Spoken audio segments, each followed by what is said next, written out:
من قدی تو مکتبم تیز بیا که دیر شد.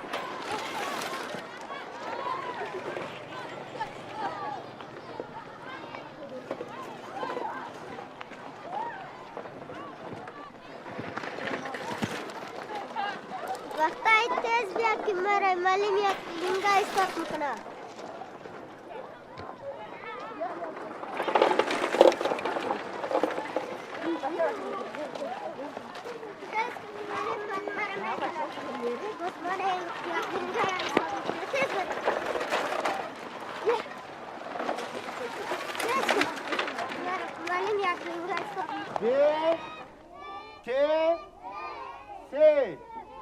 الف ب معلم صاحب اجازه است بریم؟ س بیا نه شما نه بچه بچه نا وقت آمدی مکتب معلم صاحب ما از دست تازی گرفتم هر روز تو نمیتون نا وقت می بانه میکنی ویله میکنی یک روز یکیره میری یک روز یکیره یکی است دخترم صاحب برو دیگه دم آخری سیم که نا وقت می استاد شو برو دم آخری سیم استاد شو تیز برو سر یک پای استاد شد دیستیت هم بالا بگی دیگه که نا وقت بیا یعنی جزاییته چی میگویی تو؟ مکتب شخیده ادب باشتم ادب حقای یادگی برو بچه اینجی مکتبی پیسرا است مکتبی دختران نیست بازی مکتب جای درس است برو اون طرف در کجا؟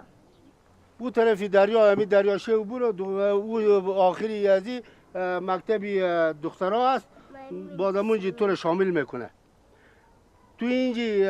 قد بچه ها درس نخوان تو قد دخترها درس میخوان قدم قلاغایت برو دیگه مزاحم نشو برو در کجا؟ او طرف دریا است دریا میه باز پول میه باز از اون تیر شد مکتبی دخترها هست همونجی تو رو شامل کنم قلاغایت بسیار زیاد همونجی بخوان برو دیگه شاباز برو مزاحم درس ما نشو بچه ها گوش بگیره طرف تخته شاباز از من پیش شما گپ نزنیم من که صدای من خلاص شد با شما جواب میگویم الف ب ت س الف ب ت لوز قدم هستم برو قسم نخور اونجی مکتب دخترها هست تو رو شامل میکنه باز اونجی یاد بگی برو بدر مزاحم درس ما نشدی برو بدر شین صاد توی زوی عین غین ف قاف کاف یک مردک در زیر خواب بوده نیست بگاهی دمه برو دیگه مردکی زیر خواب چی میکنی با خواب باشه برو درسی بخون که شامل کنی تا برو مکتب دخترها برو دیگه بدر برو مزاحم نشو که ما درس ما رو برو مزاحمی ما نشو چهار مغز برو الفیر یاد بگی چهار مغز چی میکنی برو الفیر که یاد گرفتی باز هم دیگه یاد میگیری برو مزاحم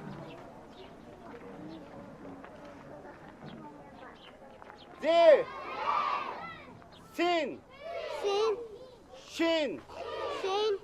صاد زاد توی توی زوی زوی عین عین غین غین ف ف قاف کاف کاف گاف لام میم نون واو هدو چشمه لام الف لا همزه